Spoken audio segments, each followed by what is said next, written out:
Xotirlanma qol. Keyin yana sekin qo'yib boradi.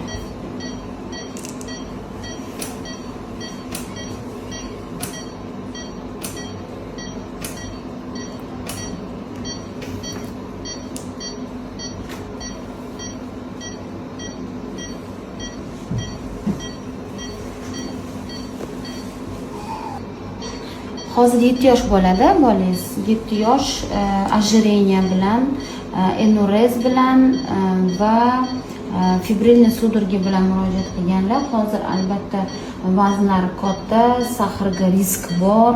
Shuning uchun saturatsiya, puls, davleniya o'lchamyapti. O'sha davleniyani normadan biroz balandligi 139 ga 82 ko'rsatyapti.